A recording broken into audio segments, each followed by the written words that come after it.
ದೆಹಲಿಯಲ್ಲಿ ಡಿಕೆ ಶಿವಕುಮಾರ್ ಸಿದ್ದರಾಮಯ್ಯ ಅವರು lunch meet ಮಾಡಿದ್ದಾರೆ. ಊಟದ ಸಂದರ್ಭದಲ್ಲಿ ಮಾತುಕತೆಯನ್ನು ಮಾಡಿದ್ದಾರೆ. ಊಟ ಮಾಡ್ತಾ ಮಾಡ್ತಾ ಮುಂದಿನ ತೀರ್ಮಾನಗಳ ಬಗ್ಗೆ ಚರ್ಚೆ ಮಾಡಿದ್ದಾರೆ. ಡಿಕೆ ಶಿವಕುಮಾರ್ ಸಿಎಂ ಸಿದ್ದರಾಮಯ್ಯ ಅವರ ಜೊತೆಗೆ ಮುನಿಯಪ್ಪ ಇದ್ರು, ಯತೀಂದ್ರ ಸಿದ್ದರಾಮಯ್ಯ ಇದ್ರು. ಸಿಎಲ್ಪಿ ಸಭೆ ಸೇರಿದಂತೆ ಮತ್ತಿತರ ವಿಚಾರಗಳ ಬಗ್ಗೆ ಚರ್ಚೆಯನ್ನ ಮಾಡಿದ್ದಾರೆ.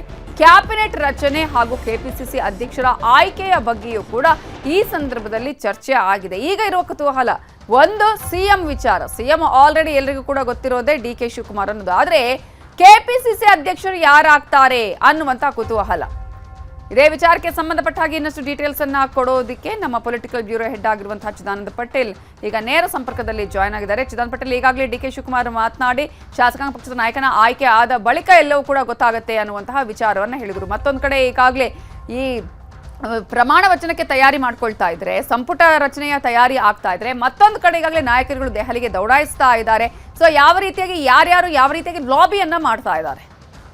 ನವಿತಾ ಜೈನ್ ಸುಮಾರು 45ಕ್ಕೂ ಹೆಚ್ಚು ಶಾಸಕರು ಮಂತ್ರಿಗಿರಿಗಾಗಿ ಲಾಬಿಯನ್ನು ಮಾಡ್ತಿರ್ತಕ್ಕಂಥದ್ದು. ಇದೇ ಮೊದಲ ಬಾರಿ ಗೆದ್ದಿರ್ತಕ್ಕಂಥ ಸುಮಾರು 6ಕ್ಕೂ ಹೆಚ್ಚು ಶಾಸಕರುಗಳು ಮತ್ತು MLCಗಳು ಕೂಡ ಸಚಿವ ಸ್ಥಾನಕ್ಕಾಗಿ ಲಾಬಿಯನ್ನು ಮಾಡ್ತಿರ್ತಕ್ಕಂಥದ್ದು.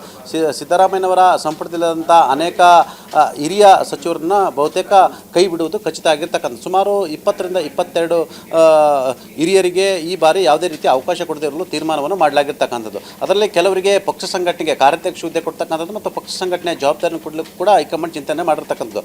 ಕೇರಳ ಮಾದರಿಯಲ್ಲಿ ಸಚಿವ ಸಂಪುಟ ರಚನೆಗೆ ತೀರ್ಮಾನ ಮಾಡಿರ್ತಕ್ಕಂಥ ರಾಹುಲ್ ಗಾಂಧಿಯವರು ಒಂದಷ್ಟು ಹೊಸ ಮುಖಗಳು, ಪ್ರಾದೇಶಿಕವಾರು, ಸಾಮಾಜಿಕವಾರು ಮತ್ತು ಜಾತಿವಾರು ಮುಖಗಳಿಗೆ ಗುರುತು ಮಾಡಬೇಕು ಮತ್ತು 3 ಬಾರಿ 4 ಬಾರಿ ಗೆದ್ದಂಥವರು ಕೂಡ ಅವಕಾಶವನ್ನು ಕೊಡಬೇಕು. ಜೊತೆಗೆ ಯಾವ ಪಕ್ಷ ನಿಷ್ಠೆಯಿಂದ ಕೆಲಸ ಮಾಡಿರ್ತಕ್ಕಂಥವ್ರು ಕೂಡ ಅವಕಾಶವನ್ನು ಕೊಡಬೇಕು. ಈ ಹಿಂದೆ ಭಾಳಷ್ಟು ಜನ ಹಳೆಯವರಿಗೆ ಅವಕಾಶವನ್ನು ಕೊಡ್ತಿತ್ತು. ಹಾಗಾಗಿ ಪ್ರತಿ ಬಾರಿ ಸರ್ಕಾರ ಬಂದ ಸಂದರ್ಭದಲ್ಲಿ ಒಂದಷ್ಟು ಜನರು 10 ರಿಂದ 15 ಜನರು ಮಂತ್ರಿಗಳಾಗ್ತಿದ್ರು. ಆದರೆ ಈ ಬಾರಿ ಅಂಥ ಅವಕಾಶವನ್ನು ಕೊಡಬಾರ್ದು ಅಂತ ಹೇಳಿ ರಾಹುಲ್ ಗಾಂಧಿ ಅವರು ಸೂಚನೆಯನ್ನು ಕೊಟ್ಟಿರ್ತಕ್ಕಂಥದ್ದು.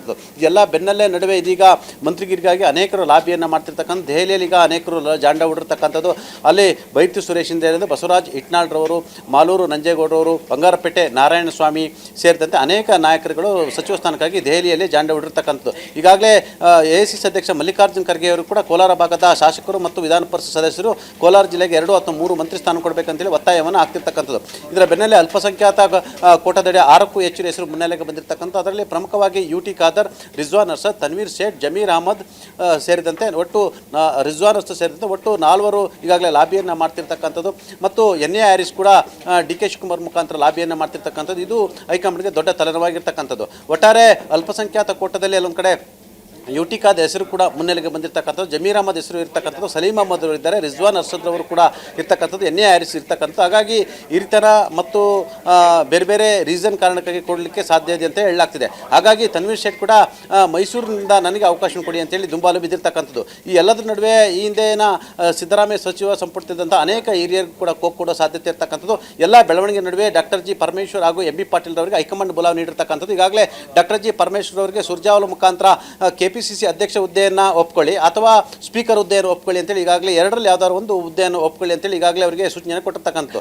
ಯಾವುದಕ್ಕೂ ಕೂಡ ಉತ್ತರ ಕೊಡದ ಕಾರಣಕ್ಕಾಗಿ ಈಗ ಹೈಕಮಾಂಡ್ ಅವ್ರನ್ನ ಕರೆಸ್ಕೊಳ್ತಿರ್ತಕ್ಕಂಥದ್ದು. ಮತ್ತೊಂದು ಕಡೆ 2 ಹುದ್ದೆಯನ್ನು ನಿರಾಕರಿಸಿ ಸಚಿವ ಸ್ಥಾನಕ್ಕಾಗಿ ಪರಮೇಶ್ವರ್ ಅವರು ಬೇಡಿಕೆ ಇಡುವ ಸಾಧ್ಯತೆ ಇದೆ ಅಂತ ಹೇಳಲಾಗ್ತಿದೆ. ಯಾಕಂತ ಹೇಳಿದ್ರೆ ಪ್ರಿಯಾಂಕ್ ಖರ್ಗೆ ಅವರು ಎಲ್ಲ ಒಂದು ಕಡೆ DCM ಆಗುವ ಸಾಧ್ಯತೆ ಇರ್ತಕ್ಕಂಥ. ಅದರ ನಡುವೆ ಕೂಡ ಸಂಪುಟದಲ್ಲಿ ಅವಕಾಶವನ್ನು ಕೊಡಿ ಅಂತ ಕೇಳಲಾಗ್ತಿದೆ ಅಂತ ಹೇಳಲಾಗ್ತಿದೆ. ಒಂದು ವೇಳೆ PCC ಹುದ್ದೆ ಮತ್ತು ಅಥವಾ ಸ್ಪೀಕರ್ ಹುದ್ದೆ ಎರಡನ್ನೂ ನಿರಾಕರಿಸಿದರೆ ಸಚಿವ ಸ್ಥಾನವನ್ನು ಕೊಡೋದಿರೋದು ಇರುವ ಸಾಧ್ಯತೆಯೂ ಕೂಡ ತಳ್ಳಿ ಆಗುತ್ತಿಲ್ಲ. ಮತ್ತೊಂದು ಕಡೆ ಉಪಮುಖ್ಯಮಂತ್ರಿ ಹುದ್ದೆಗೆ MB ಪಾಟೀಲ್ ಮತ್ತು ಈಶ್ವರ್ ಖಂಡ್ರೆ ನಡುವೆ ಪೈಪೋಟಿ ಇರ್ತಕ್ಕಂಥದ್ದು. MB ಪಾಟೀಲ್ ಎಲ್ಲೊಂದು ಕಡೆ ಸೀನಿಯರ್ ಆಗಿರ್ತಕ್ಕಂಥದ್ದು ಮತ್ತು ಉತ್ತರ ಕರ್ನಾಟಕ ಭಾಗದಲ್ಲಿ ಎಲ್ಲೊಂದು ಕಡೆ ಪಕ್ಷ ಸಂಘಟನೆಗಳು ಅನುಕೂಲ ಆಗುತ್ತೆ ಎಂಬ ಲೆಕ್ಕಾಚಾರ ಕೂಡ ಇರ್ತಕ್ಕಂಥದ್ದು. ಈ ಎಲ್ಲದರ ನಡುವೆ ಸತೀಶ್ ಜಾರಕಿಹೊಳಿ ಅವರು 2 ಹುದ್ದೆಯನ್ನು ಡಿಮ್ಯಾಂಡ್ ಮಾಡಿ ಎಲ್ಲೊಂದು ಕಡೆ ಇಕ್ಕಟ್ಟಿಗೆ ಸಿಲುಕಿಕೊಂಡಿರ್ತಕ್ಕಂಥದ್ದು. KC ವೇಣುಗೋಪಾಲ್ ಅವರು PCC ಅಧ್ಯಕ್ಷ ಹುದ್ದೆಯನ್ನು ವಹಿಸಿಕೊಳ್ಳಿ ಅಂತ ಸಂದರ್ಭದಲ್ಲಿ ನನಗೆ ಮಂತ್ರಿ ಸ್ಥಾನವನ್ನು ಕೊಡಿ ಅಂತ ಕೇಳಿರ್ತಕ್ಕಂಥದ್ದು. ಹಾಗಾಗಿ ಚುನಾವಣಾ ವರ್ಷಗಳಾಗಿದ್ದರಿಂದ 2 ಹುದ್ದೆಯನ್ನು ಏಕಕಾಲದಲ್ಲಿ ಕೊಡಲಿ ನಿರ್ವಹಣೆ ಮಾಡಲಿಕ್ಕೆ ಕಷ್ಟ. ಯಾವುದಾದ್ರೂ ಒಂದನ್ನು ತಾವು ಪಡೆದುಕೊಳ್ಳಿ ಅಂತ ಹೇಳಿದರೆ ಆಗ ಮುಖ್ಯಮಂತ್ರಿಗಳನ್ನ ಕೇಳಿ ಹೇಳ್ತೀನಿ ಅಂತೇಳಿ ತಿಳಿಸಿರ್ತಕ್ಕಂಥ.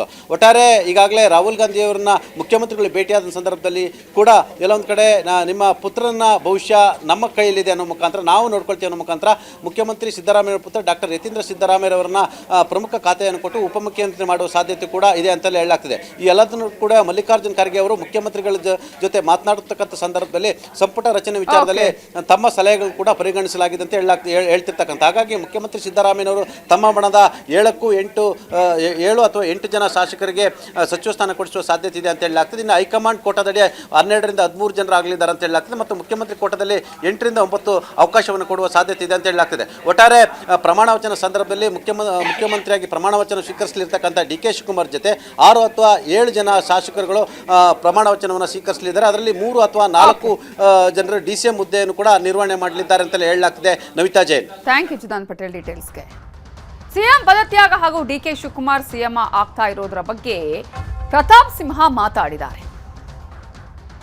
ಮುಖ್ಯಮಂತ್ರಿಯಾಗಿ ಮಾಧ್ಯಮಗಳ ವರದಿಯಂತೆ ಡಿ.ಕೆ. ಶಿವಕುಮಾರ್ ಅವರು ಪದಗ್ರಹಣವನ್ನು ಇನ್ನು ಕೆಲವೇ ದಿನಗಳಲ್ಲಿ ಮಾಡಲಿದ್ದಾರೆ. ಅವರು 3 ವರ್ಷದ ಹಿಂದೆ ಸಿದ್ದರಾಮಯ್ಯನವರು ಯಾವ ಸಂಭ್ರಮದಲ್ಲಿದ್ದರೋ ಇವತ್ತು ಡಿ.ಕೆ. ಶಿವಕುಮಾರ್ ಅವರು ಅದೇ ಒಂದು ಸಂಭ್ರಮ ಸಡಗರದ ಸನ್ನಿವೇಶದಲ್ಲಿದ್ದಾರೆ. ಅವರಿಗೂ ಕೂಡ ಶುಭವಾಗಲಿ, ಒಳ್ಳೆ ಆಡಳಿತವನ್ನು ಕೊಡಿ. ನಾವು ನಿಮ್ಮನ್ನು ಪ್ರತಿನಿತ್ಯವೂ ಕೂಡ ಟೀಕೆ ಮಾಡುವಂತಹ ಒಂದು ಸನ್ನಿವೇಶವನ್ನು ಸಂದರ್ಭವನ್ನು ಸೃಷ್ಟಿಸಿಕೊಳ್ಬೇಡಿ ಅಂತ ಹೇಳಿ ನಾನು ಅವರಿಗೂ ಕೂಡ ಕೇಳ್ಕೊಳ್ತೀನಿ ಮತ್ತು ಶುಭ ಹಾರೈಸ್ತೀನಿ. ಇನ್ನು ಸರಿಯಾಗಿ ಆಡಳಿತವನ್ನು ಕೊಡದೇ ಇದ್ದಾಗ, ವೈಫಲ್ಯಗಳಾದಾಗ ಆ ಸಂದರ್ಭಕ್ಕೆ ತಕ್ಕನಾಗಿ ನಾವು ಖಂಡಿತ ರಿಯಾಕ್ಟ್ ಮಾಡೇ ಮಾಡ್ತೀವಿ.